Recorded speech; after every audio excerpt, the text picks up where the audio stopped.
آپ اس پہاڑ کی زیارت کریں جس پہ کھڑے ہو کے نبی کریم صلی اللہ تعالیٰ علیہ وسلم نے چاند کے 2 ٹکڑے کیے تھے۔ جب حجر اسود جنت سے اتارا گیا تو اسی پہاڑ پر اتارا گیا تھا۔ السلام علیکم ورحمۃ اللہ وبرکاتہ، میرا نام ہے غلام مصطفیٰ اور آپ دیکھ رہے ہیں میرا یوٹیوب چینل دی مصطفیٰ بلاگ۔ اس وقت میں مکہ شہر میں موجود ہوں۔ آج میں آپ کو اس پہاڑ کی زیارت کروانے آیا ہوں جہاں پہ نبی کریم صلی اللہ تعالیٰ علیہ وسلم نے کھڑے ہو کے چاند کے 2 ٹکڑے کیے تھے، یعنی جہاں پہ معجزہ شق القمر ہوا تھا۔ یہ دیکھیں، یہ وہ والا پہاڑ ہے جہاں پہ نبی کریم صلی اللہ تعالیٰ علیہ وسلم نے کھڑے ہو کے چاند کے 2 ٹکڑے فرمائے تھے۔ اس پہاڑ کا نام ہے جبل ابو قبیس۔ اس پہاڑ کا نام قبیلہ مزہج کے ایک شخص کے نام پر رکھا گیا تھا، کیونکہ جب طوفان نوح آیا تھا آپ کو پتہ ہے ساری کی ساری دنیا جو ہے تباہ و برباد ہو گئی تھی۔ اس وقت مکہ بھی بالکل ویران ہو گیا تھا، تو قبیلہ مزہج کا ایک شخص تھا جو سب سے پہلے یہاں پہ آیا تھا اس پہاڑ پہ، اس کا نام تھا ابو قبیس۔ اسی کے نام کی نسبت کی وجہ سے اس پہاڑ کا نام جو ہے ابو قبیس رکھا گیا ہے۔ کفار مکہ نے نبی کریم صلی اللہ تعالیٰ علیہ وسلم کو چیلنج کیا کہ اگر آپ سچے ہیں تو چاند کے 2 ٹکڑے کر کے دکھائیے۔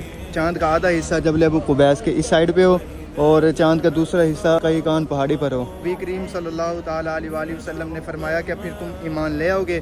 تو انہوں نے کہا جی ہاں۔ تو نبی کریم صلی اللہ تعالیٰ علیہ وسلم نے چاند کی طرف اشارہ کیا تو چاند کے 2 ٹکڑے ہو گئے۔ چاند کا آدھا حصہ جبل ابو قبیس کے سائڈ پہ تھا، چاند کا دوسرا حصہ کئی کان پہاڑی پر تھا۔ تو نبی کریم صلی اللہ تعالیٰ علیہ وسلم بار بار فرما رہے تھے، اے ابو سلمہ بن عبد الاسد، اے ارکم بن ابی الارکم، گواہ ہو جاؤ، گواہ ہو جاؤ، گواہ ہو جاؤ، یعنی کہ میں نے چاند کے 2 ٹکڑے کر کے دکھا دیے ہیں، اب تم پر لازم ہے کہ تم مجھ پر ایمان لاؤ۔ لیکن وہ اتنے سخت تھے کہ اپنی ہٹ درمی پہ قائم رہے اور نبی کریم صلی اللہ تعالیٰ علیہ وسلم کے اتنے شاندار معجزے کو اپنی آنکھوں سے دیکھ کر بھی نبی کریم صلی اللہ تعالیٰ علیہ وسلم پر ایمان نہیں لائے۔ یہ ان کی بدبختی تھی، لیکن الحمدللہ ہمیں حضور علیہ الصلوۃ والسلام کا دامن نصیب ہوا ہے۔ الحمدللہ ہم سب مسلمان ہیں۔ آپ اس پہاڑ کی زیارت کریں جس پہ کھڑے ہو کے نبی کریم صلی اللہ تعالیٰ علیہ وسلم نے چاند کے 2 ٹکڑے کیے تھے۔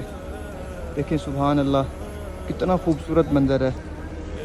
پہلے یہ بہت بڑا پہاڑ تھا، اب اس کی کٹائی کر دی گئی ہے، اب صرف اتنا سا رہ گیا ہے۔ دیکھیں یہ سارے کا سارا پہلے پہاڑ تھا اور یہاں پہ بس اسٹیشن بنا دی گئی ہے۔ پہاڑ کی کٹائی کر کے یہ بس اسٹاپ بنایا گیا ہے یہاں پہ۔ یہ دیکھیں کتنا خوبصورت منظر ہے ماشاءاللہ۔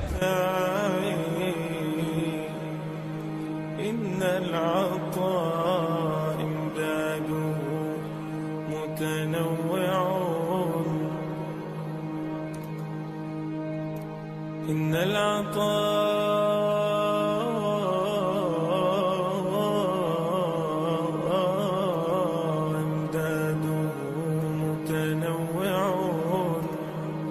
يا حسن هذاك العطاء المتنوع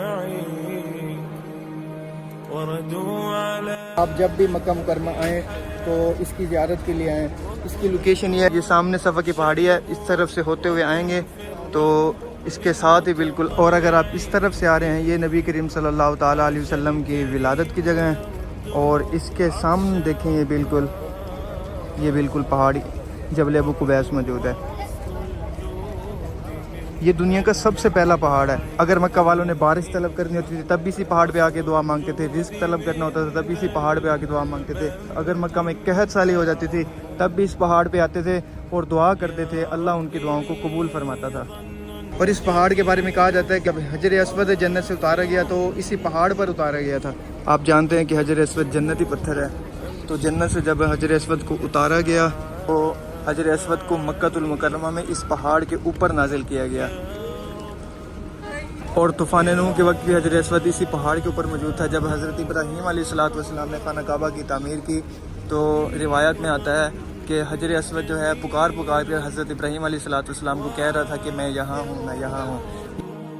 قدمته امشي به يسعى معي كل الذي۔ آج کے ویلوگ کو ادھر ہی ختم کرتا ہوں۔ امید ہے کہ آپ کو ویڈیو پسند آئی ہوگی، اگر پسند آئی ہے تو لائک کریں، سبسکرائب کریں اور دوستوں کے ساتھ شیئر کرنا نہ بھولیں۔ ملتے ہیں کسی نیکسٹ ویڈیو میں، اپنا بہت سارا خیال رکھیں۔ اللہ حافظ۔ حاشاك أن يبقى هشيم